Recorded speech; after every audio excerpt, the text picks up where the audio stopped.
Guys, here's our opening screen to our Eco Detectives, our Peril River problem. It'll be our last stop on our ecology tour, and I just want to create the video to show you how kind of what the game looks like and how you're going to save your game. So this link will take you to the screen. I'm just going to start a new game. And this is Bioman. A lot of great sites if you're ever curious in the future when you get into high school about these science topics over here. They do a really good job of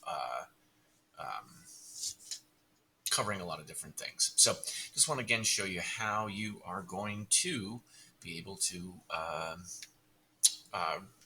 start this, and also how you're going to be able to save that. So um, as we go through our problem, what we're going to see is this Peril River watershed. Now, by watershed, they mean it's basically what you're going to see as you complete this, where a river opens into the ocean. Now, this is exactly so much like here in Westerly with the Pawcatuck River. So there's going to be two major problems that we're going to be worried about, and it has to deal with species diversity, like our biodiversity and abundance, how many there are, as well as non-living water quality issues, also some living things in there as well. And basically your job is going to be to complete, we're going to be introduced to both of these problems at first, and then complete some studies and try to figure out what happened here in the river. You are going to be, as it says, eco-detective. So you can start with either problem. I'm just going to start with species diversity here. And notice as you go through, it's going to show you some things, and you'll have to read very carefully.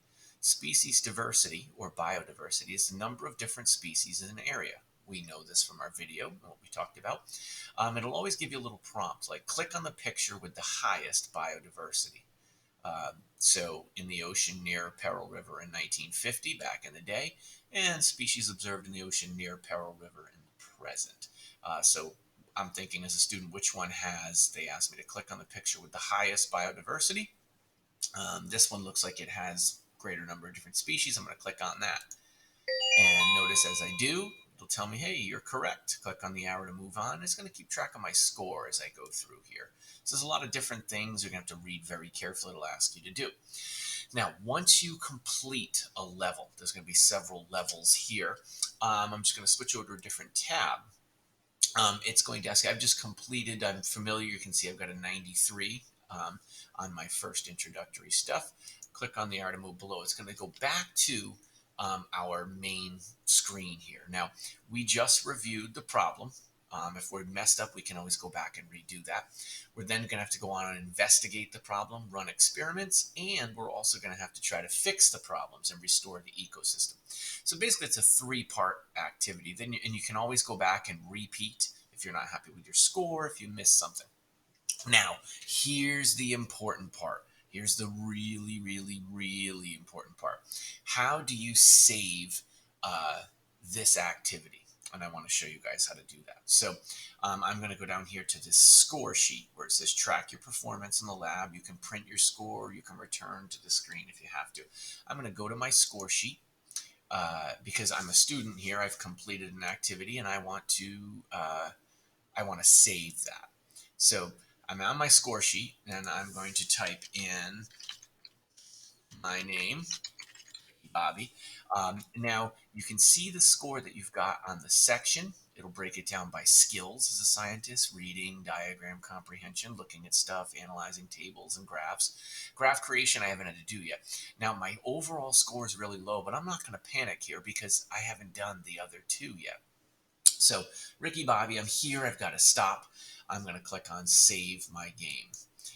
So what you're going to have to do to save this is your email address and a password.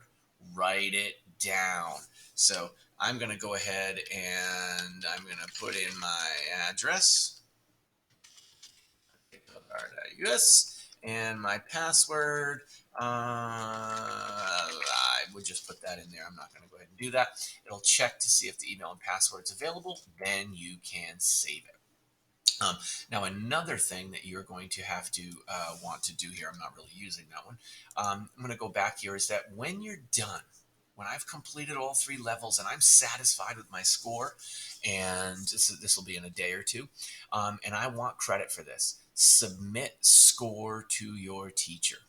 So when you're ready to do that, you're going to be submitting it to me, to Mr. Bentley. So my email, you should already know at this stage of the game, but I'm going to go ahead and put this in so that you can do it. Bentley at westerly.k12.ri.us. So this is the email that you are going to, this is the only way you can turn it into me. Now check the email, see if it's legit. Yes, your teacher's registered.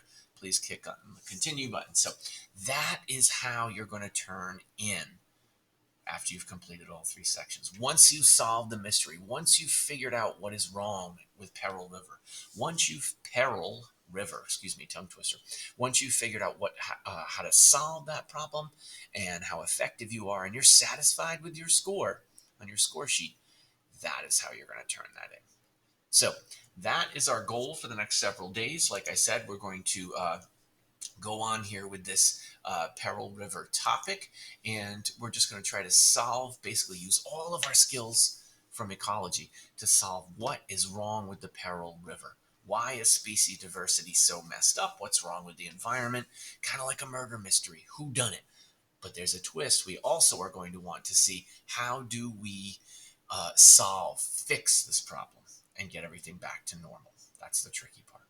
So with that, good luck, have fun, be an eco detective.